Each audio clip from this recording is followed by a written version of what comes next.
स्वागत है कुरु राजकुमार। स्वागत स्वागत नहीं, अपने शत्रु से युद्ध किया जाता है पांचाल नरेश।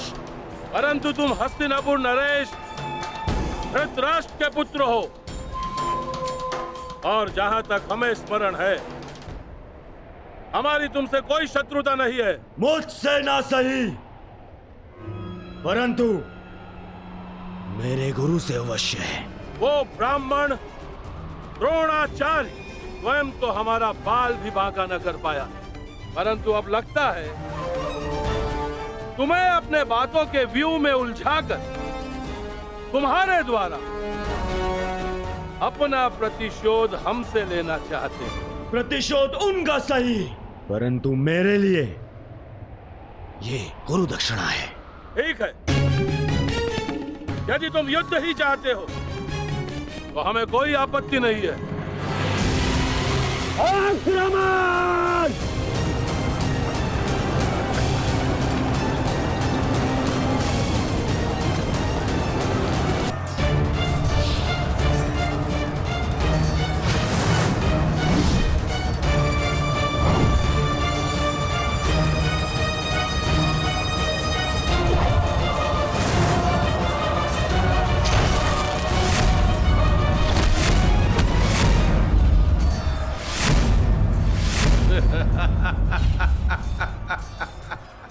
युद्ध कौशल और बल दोनों तुम में है दुर्योधन, परंतु लगता है तुम्हारे आचार्य द्रोण ने तुम्हें गदा युद्ध में प्रवीण नहीं किया। तुम्हें और प्रशिक्षण की आवश्यकता है दुर्योधन। यदि चाहो तो वो प्रशिक्षण हमसे ले सकते हो।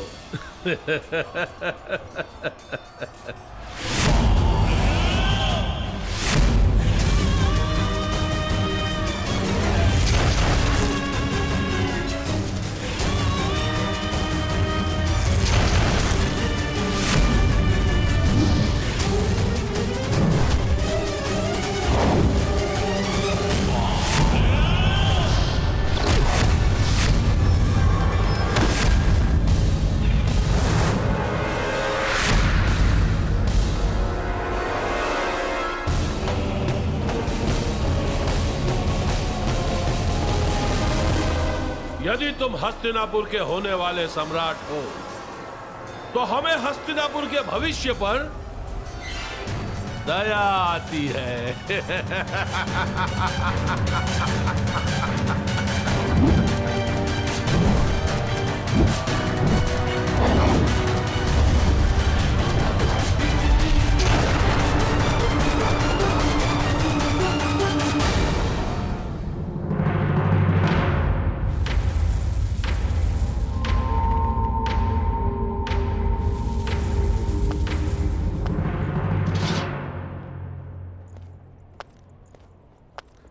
तो अंगराज, मुझे लगता है हमारे पास पर्याप्त सेना है।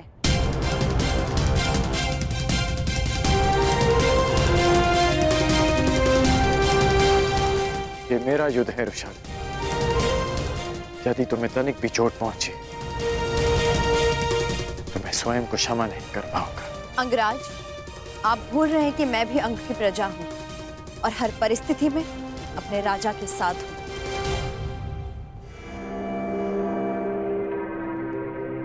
तो तुम्हारा राजा तुम्हें आदेश देता है कि चली जाओ।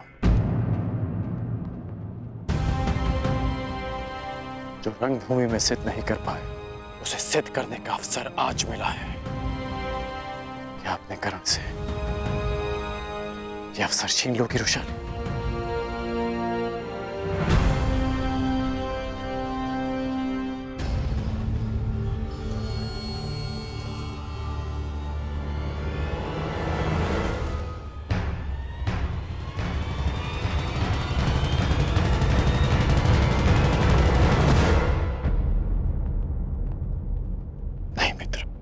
आज आपके हाथ प्रहार नहीं करेंगे,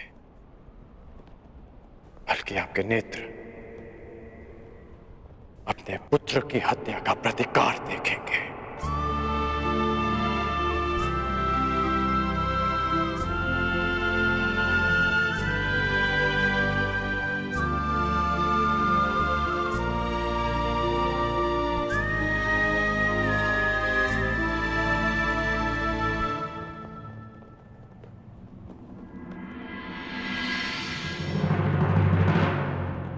क्या हुआ अंगराज? कहीं भयभीत तो नहीं हो गए?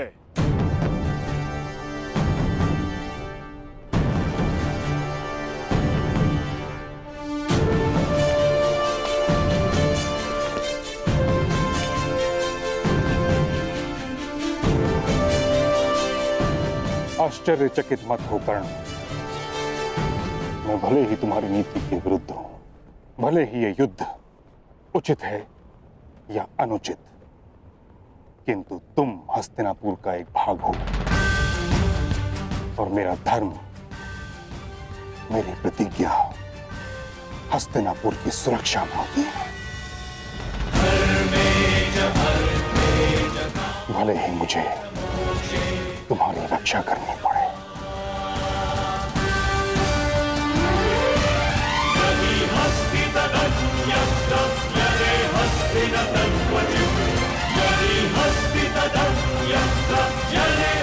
ओ, तो महाबली भीष्म भी प्रत्यंचा चढ़ा रहे हैं।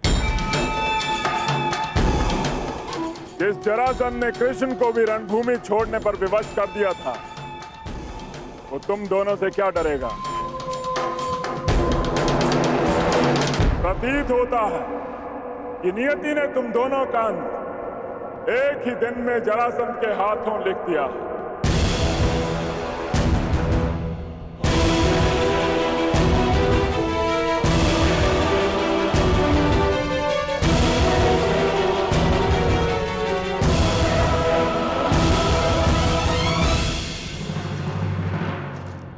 प्रणिपात, पांचाल नरेश द्रुपद ने संदेशा भिजवाया है।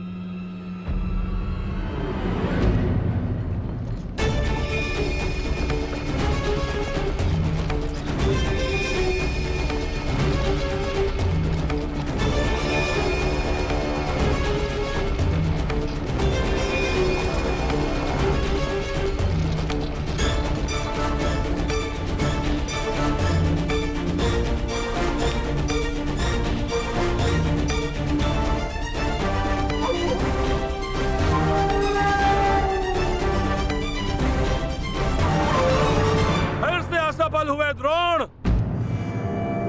एक ही दिन में दो बार असफल। पहली असफलता पांचाल नरेश द्रुपद की शक्ति को कम आंकना, और दूसरी असफलता अपने इन शिष्यों की क्षमता को अधिक आंकना। दया आती है द्रोण, क्या अपने इन्हीं शिष्यों की क्षमता पर तुम पांचाल नरेश द्रुपद को ललकारने की चेष्टा कर रहे थे? लज्जा आती है द्रोण, तुम्हें अपना सहपाठी कहते हुए। कभी हमने साथ में शिक्षा ग्रहण की थी, अब क्या करो? भिक्षा मांगोगे? अपने प्राणों की या अपने इन 100 शिष्यों के प्राणों की?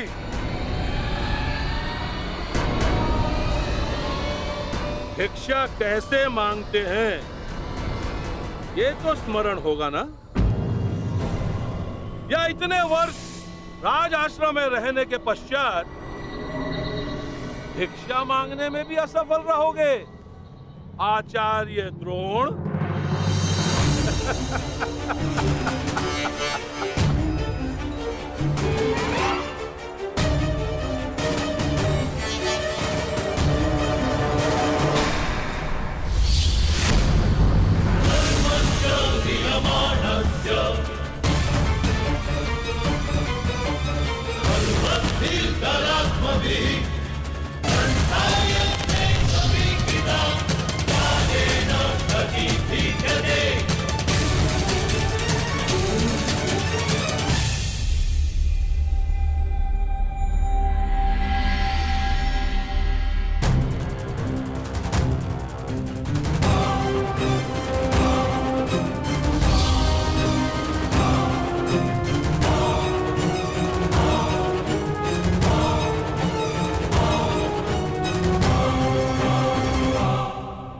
असफल तुम्हें होना है द्रुपद। मेरे शिष्यों की योग्यता को तुमने कम में आंका है। और रही बात भिक्षा की, तो समय बताएगा कि द्रोण पांचाल नरेश के समक्ष भिक्षा मांगता है या पांचाल नरेश हाथ जोड़कर द्रोण के शरण में आता है। तुमने गुरु का अपमान किया था और उसी अपमान का प्रतिशोध लेने आए हैं मेरे ये शिष्य।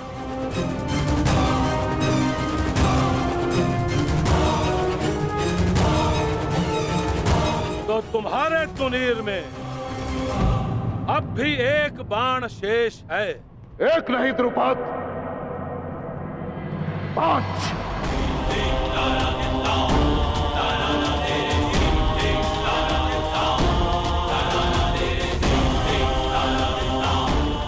तो चुनौती प्रस्तुत करो।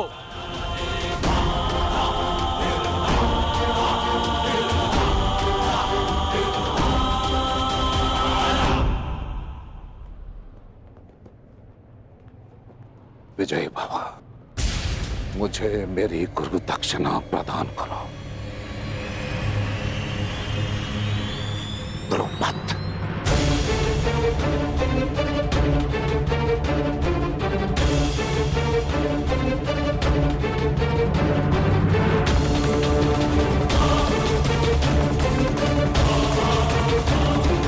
में भाग नहीं लेंगे। मूर्खता मत करो कर्ण। यदि मैंने तुम्हारी सहायता नहीं की तो तुम जरासंध के समक्ष एक पल नहीं टिक पाओगे।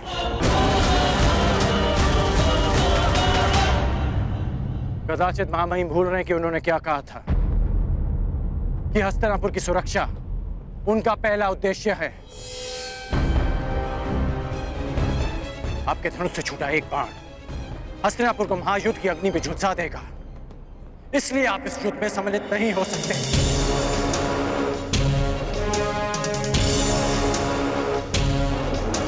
ये युद्ध अंगराज और मगधराज के मध्य है।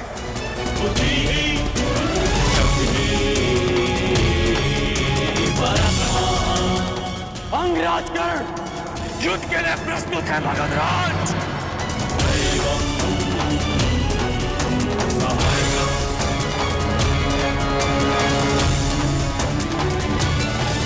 अंगराज कर्ण युद्ध के लिए प्रस्तुत है। मगधराज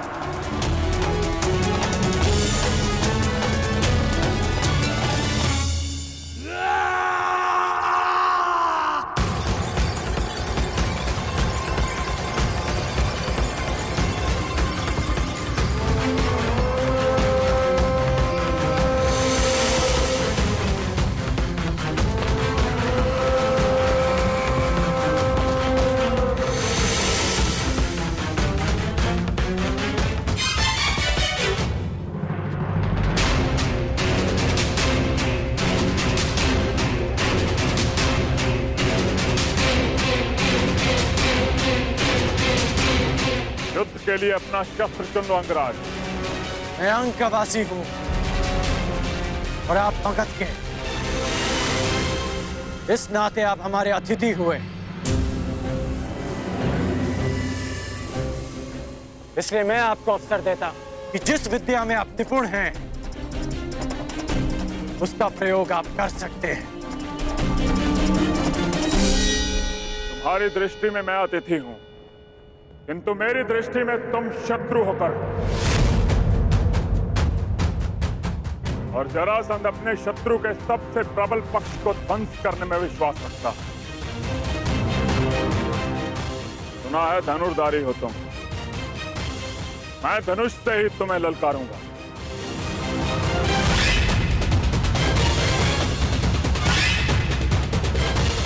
कैसी आपकी इच्छा।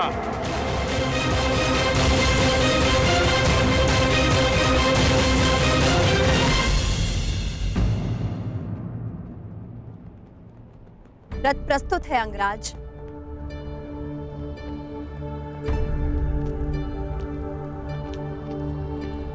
भीष्म, ललकारा अंगराज ने है, किंतु संधि हस्तिनापुर ने भंग की है।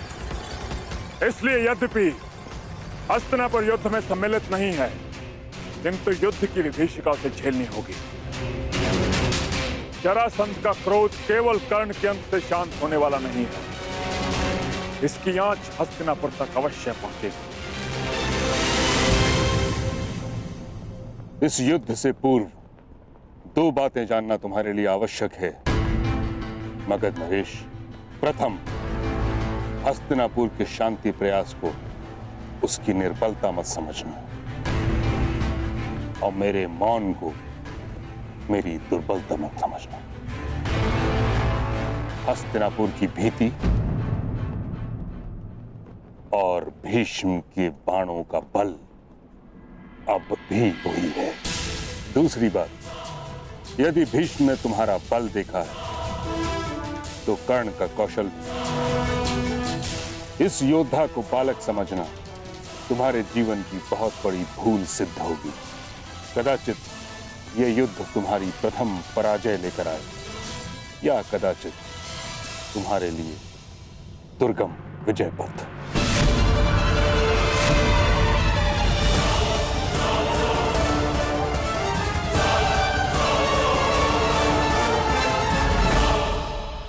कर्ण, यह कहने की आवश्यकता नहीं कि तुमने संसार के सबसे भीषण प्रतिद्वंदी को ललकारा है।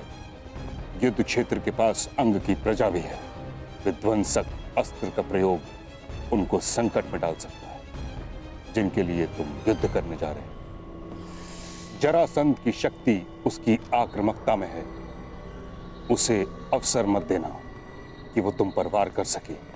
प्रारंभ से ही मुझे मगध नरेश को पीछे हटाना है। पहले उनकी युद्ध नीति को समझना है और फिर उसे चूर चूर करना है।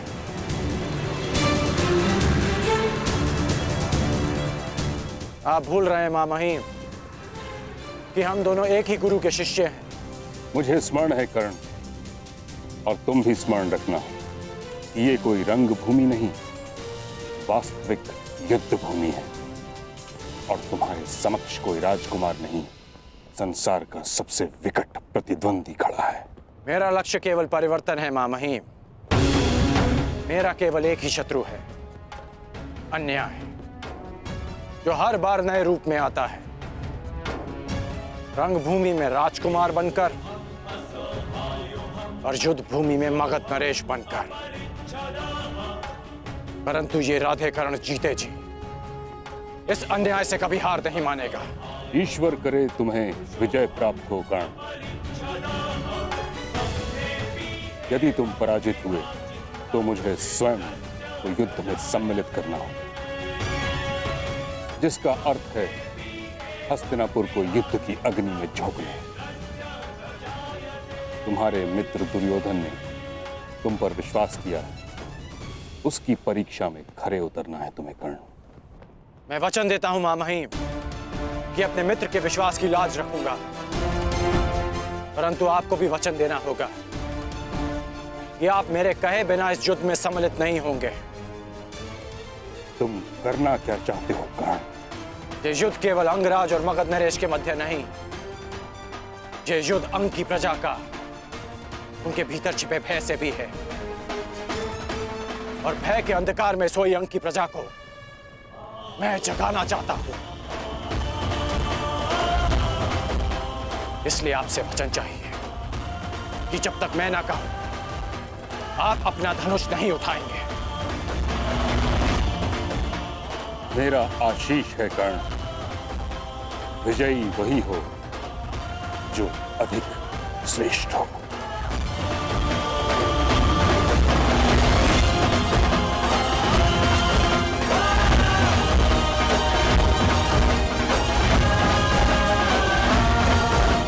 चाहिए कि जब तक मैं ना कहूं, आप अपना धनुष नहीं उठाएंगे। मेरा आशीष है कर्ण, विजयी वही हो जो अधिक श्रेष्ठ हो।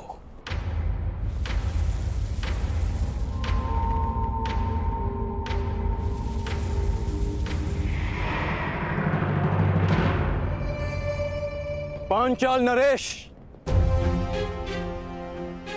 प्रणाम स्वीकार करें।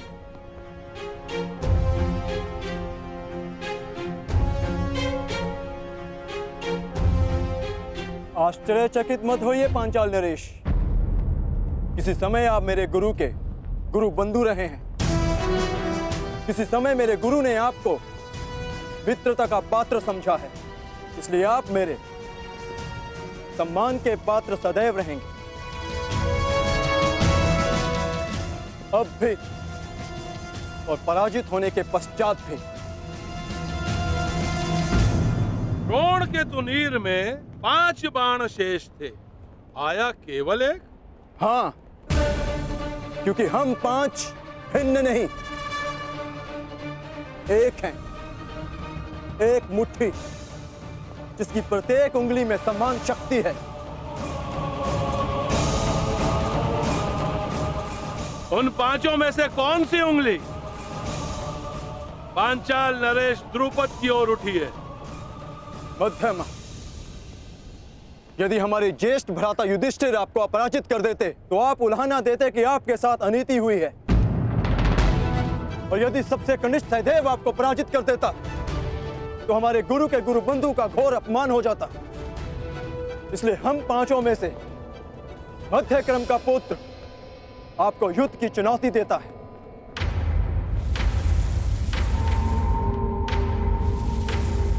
तर्क अद्भुत है बालक। नाम क्या है तुम्हारा? पांडुपुत्र द्रोण शिष्य अर्जुन। बहुत समय पश्चात ऐसा संस्कारी, सक्षम और विनम्र राजकुमार देखा है। मेरे संस्कारों का परिचय तो मेरे प्रणाम ने दे दिया, मेरे कौशल का परिचय मेरे बाण देंगे। युद्ध आरंभ करो अर्जुन।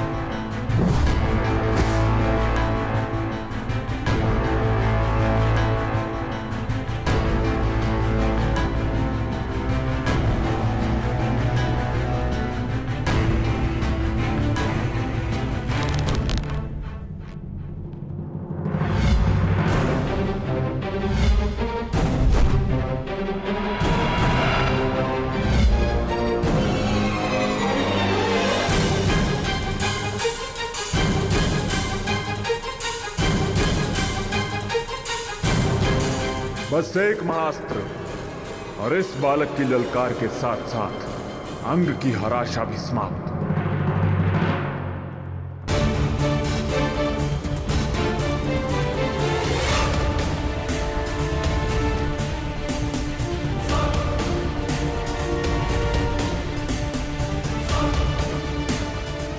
मुझे मगध नरेश को दिव्यास्त्र संधान का अवसर नहीं देना है।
आज तक मैंने ऐसा धनुर्धारी नहीं देखा।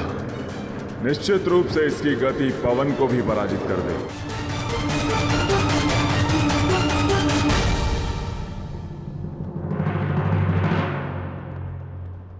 धन्यवाद महामहिम, आप कर्ण के साथ हैं। मैं केवल धर्म के साथ हूं। स्पष्ट रूप से कहूं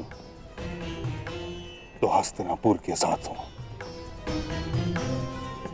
यही तो आश्चर्य है महामहिम कि ये धर्म केवल हस्तिनापुर के विशाल महलों तक क्यों रहता है। ये धर्म कभी चलकर हम सूतों की कुटिया तक क्यों नहीं आता।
अद्भुत, अद्भुत वीर। जीवन में प्रथम बार ऐसा हुआ है कि कोई धनुर्धर पांचाल नरेश द्रुपद के हाथों से उसका धनुष गिरा सका। अब बार बार इस अनुभव के लिए तैयार रहें पांचाल नरेश।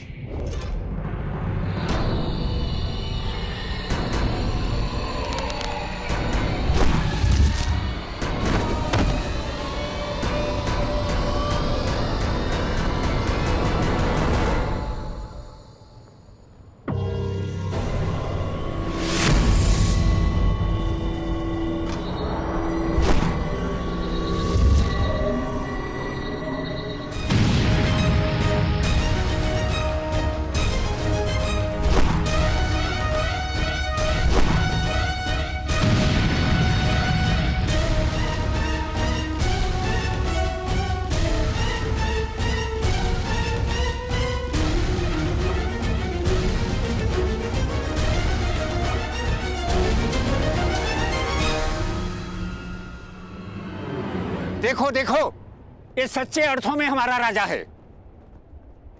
हमारे लिए, प्रजा के लिए, अंग देश के लिए जरासंध से युद्ध कर रहा है। देखो, इन्हें इस प्रकार बाहर नहीं आना चाहिए। जरासंध इनका प्रयोग करेगा। अब अवसर आ गया है कर्ण, जिनके लिए तुम मुझे पराजित करना चाहते हो। अब यही लोग तुम्हारी पराजय का कारण बनेंगे।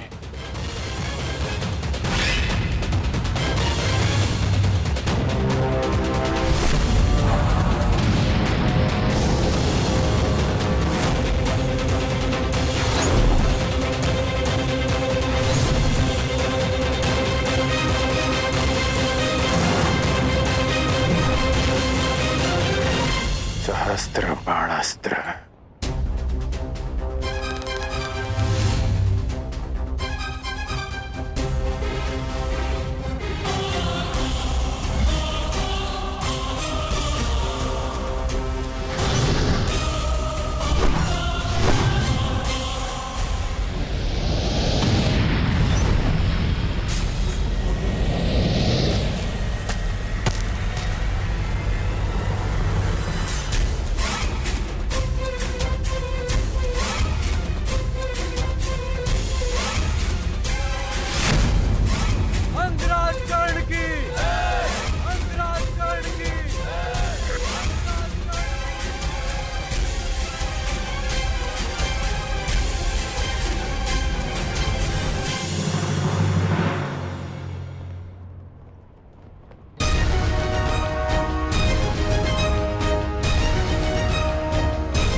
असंभव। ये तो नागपाश, नागपाश है ये द्रुपद।